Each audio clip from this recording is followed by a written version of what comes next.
It's also tied to a whole array of other ecological risks and vulnerabilities, from depleting rivers, degraded riparian zones, to huge algal blooms. Every year in the Gulf of Mexico, there is an enormous dead zone that kind of waxes and wanes. It waxes and wanes.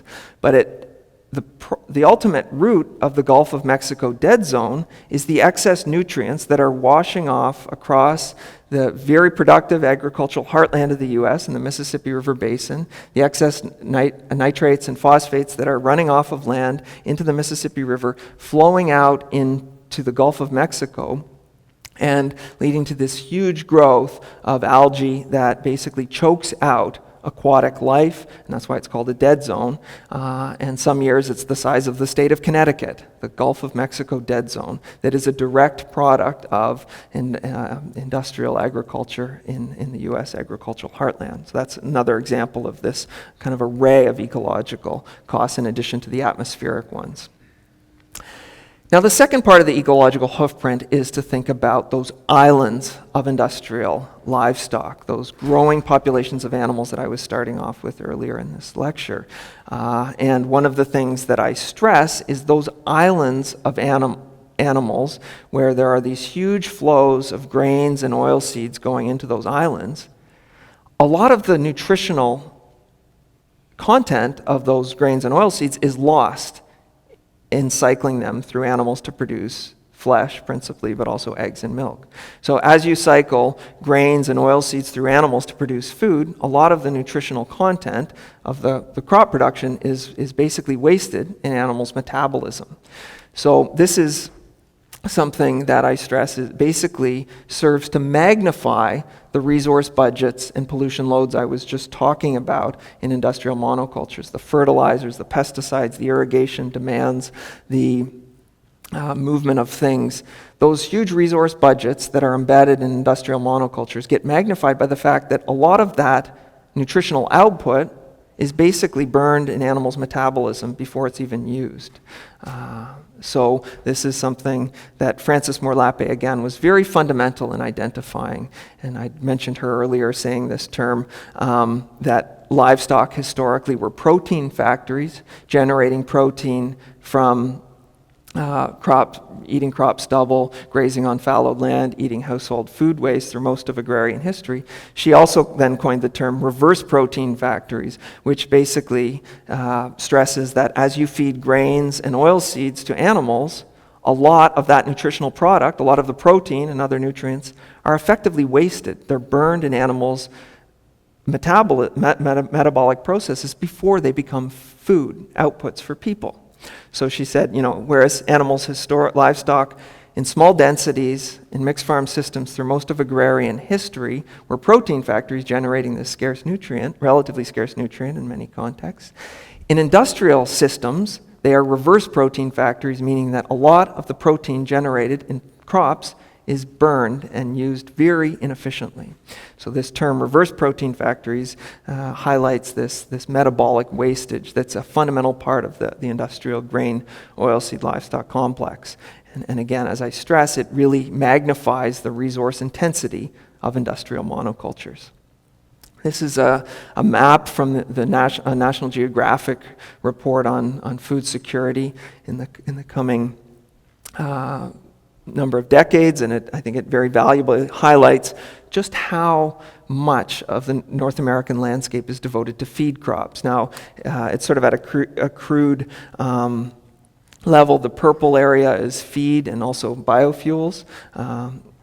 In North America, principally ethanol, and then the green area is more food crops. And again, what you see is a lot of North America's landscape.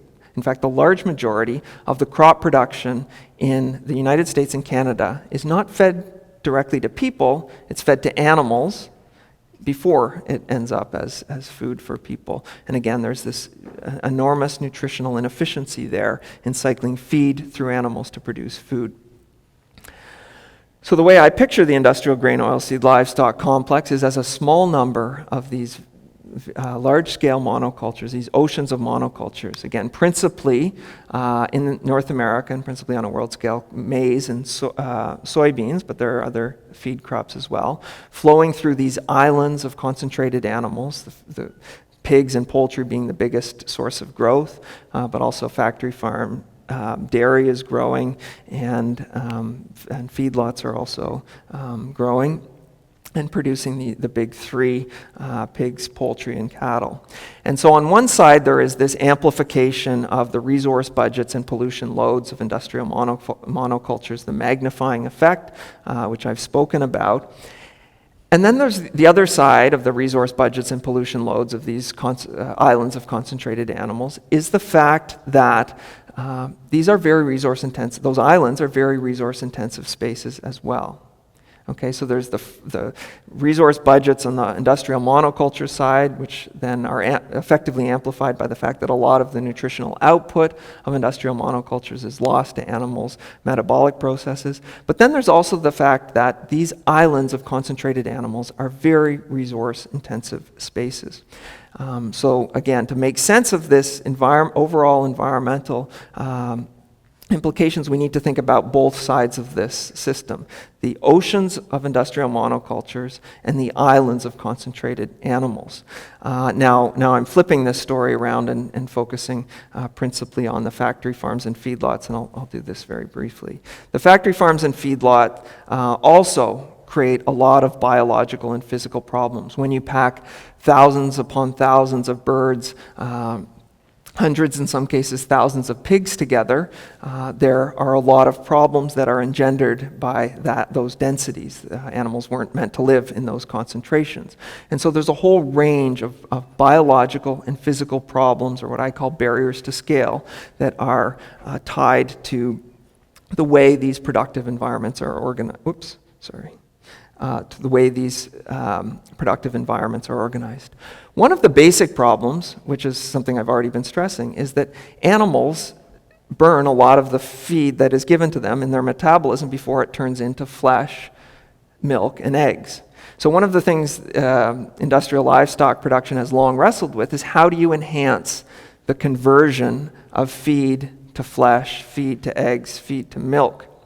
Okay, so there's this challenge of overriding the metabolic losses that are inevitable in cycling feed through animals to produce food, and also to try and increase the turnover of animals, to make them produce things faster, again, flesh, milk, and eggs.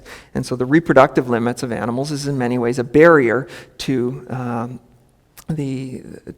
industrial scale. Now, how is this overridden? Well, it's overridden in a range of ways. One of the ways is that animals' genetics have changed very radically. Chickens can, as I've stressed now, be slaughtered at 6 weeks after hatching, pigs after 6 months. That's a product of decades long of innovation in terms of changing pig and chicken and genetics. There's also control of temperatures, the accelerated reproduction. Pigs and poultry are artificially inseminated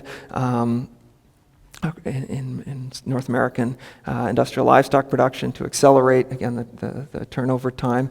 Another aspect of this efforts to enhance the efficiency of converting feed into animal food outputs is the growth of pharmaceuticals.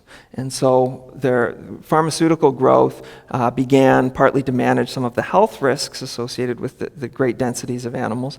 But over time, it was found that increasing pharmaceutical consumption enhanced the ability of animals to turn feed into flesh and other outputs. So there was a growth of what's called subtherapeutic use of pharmaceuticals.